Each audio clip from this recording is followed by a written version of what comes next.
যুক্তরাজ্যের লেবার মন্ত্রী টিউলিপ সিদ্দিক এবং তার পরিবারের সদস্যদের বিরুদ্ধে ৪ বিলিয়ন পাউন্ড পর্যন্ত ঘুষ নেওয়ার অভিযোগের তদন্ত করা হচ্ছে। পারমাণবিক বিদ্যুৎ কেন্দ্রের চুক্তির সঙ্গে জড়িত অর্থ আত্মসাতের অভিযোগে তার বিরুদ্ধে তদন্ত করা হচ্ছে। দুর্নীতি দমন কমিশন টিউলিপ সিদ্দিক, তার যুক্তরাজ্যে বসবাসকারী মা শেখ রেহানা সিদ্দিক এবং তার খালা বাংলাদেশের ক্ষমতাচ্যুত সাবেক প্রধানমন্ত্রী শেখ হাসিনার বিরুদ্ধে তদন্ত শুরু করেছে।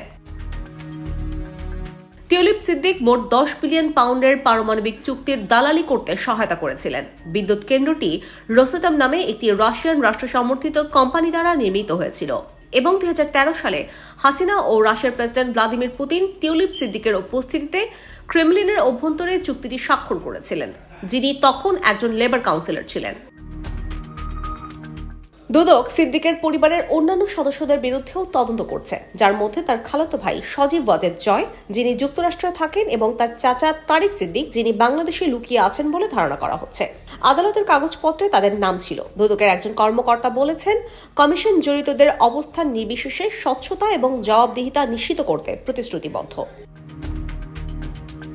আগস্টে ক্ষমতাচ্যুত টিউলিপ সিদ্দিকের খালা বাংলাদেশের সাবেক প্রধানমন্ত্রী শেখ হাসিনার বিরুদ্ধে দুর্নীতি দমন কমিশন যে তদন্ত করছে তার আওতায় রয়েছে দুর্নীতির এই অভিযোগ।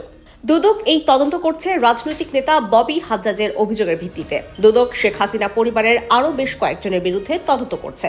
তাদের মধ্যে টিউলিপ সিদ্দিকের মা শেখ রেহানা সিদ্দিক এবং শেখ হাসিনা সরকারের জ্যেষ্ঠ কর্মকর্তা রয়েছেন।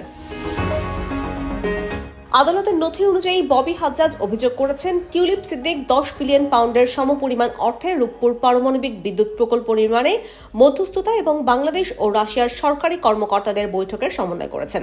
নথিতে অভিযোগ করা হয়েছে, চুক্তিতে এই প্রকল্পের ব্যয় 1 বিলিয়ন পাউন্ড বাড়ানো হয়েছে, যার 30% অর্থ টিউলিপ সিদ্দিক ও তার পরিবারের সদস্যদের মধ্যে বিভিন্ন ব্যাংক ও বিদেশি কোম্পানির মাধ্যমে দেওয়া হয়েছে। ববি হাজ্জাজের অভিযোগ, শেখ হাসিনা পরিবারের সদস্য ও মন্ত্রীরা এই প্রকল্প থেকে মোট $3.9 বিলিয়ন সরিয়েছেন। 2013 সালে ক্রেমলিনে শেখ হাসিনা ও রাশিয়ার প্রেসিডেন্ট ভ্লাদিমির পুতিনের চুক্তি সই অনুষ্ঠানে অংশ নিয়েছিলেন টিউলিপ সিদ্দিক। এদিকে যুক্তরাজ্যের অর্থ মন্ত্রণালয়ের অর্থনীতি বিষয়ক মিনিস্টার হিসেবে বর্তমানে দেশটির আর্থিক খাতে দুর্নীতি বন্ধের দায়িত্বে আছেন tulip Siddique. IBTV USA news desk.